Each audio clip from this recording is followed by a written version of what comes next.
I was at the border in Katuna, Uganda, the border between Uganda and Rwanda, a few weeks ago in the last part of the month of October.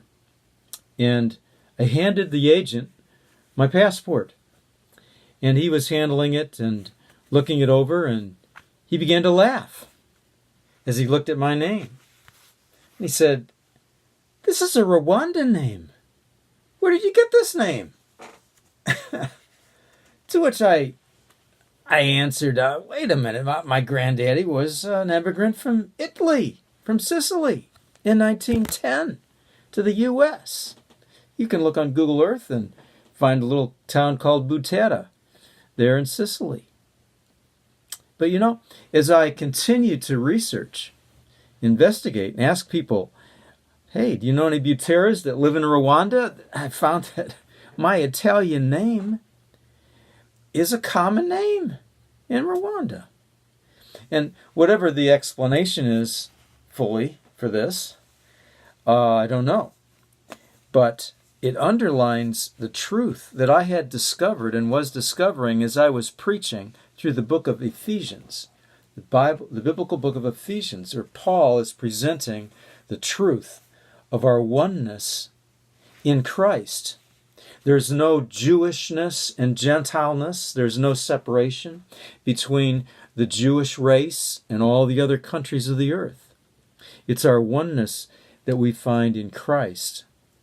As I presented those truths to the people, I was amazed at how they responded, and especially believe that we can find a tremendous help from this biblical book in our day in which we feel so estranged from one another, so cut off.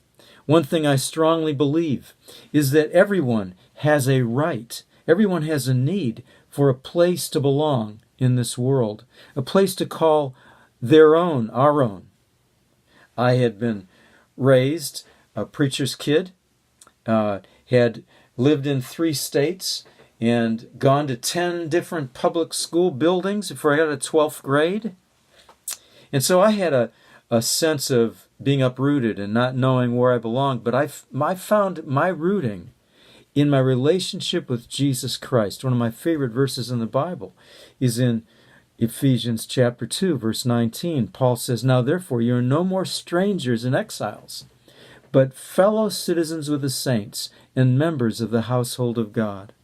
Yes, there are great lessons that we can learn from this biblical book. 3 main lessons that I would like to suggest are under the 3 headings of grace, union, and victory. Now, the word grace is a big word in the Bible, and it means gift, but it's not a static gift. It's not a trophy that we can set on our desk and say, there's the grace of God. It acted in my life. No, the grace of God is dynamic. It's a power that moves in our lives continually, lifting us, bringing us new life, and bringing us on our way to heaven. And then union with Christ, union with one another, signified by 3 phrases in this book: in Him, in Christ, and with Christ. It appears over 50 times in 155 verses in this book of Ephesians. And then the word victory. Victory in Christ. We have it in Him. And so I'd like to share these lessons with you. And recently I returned from a trip.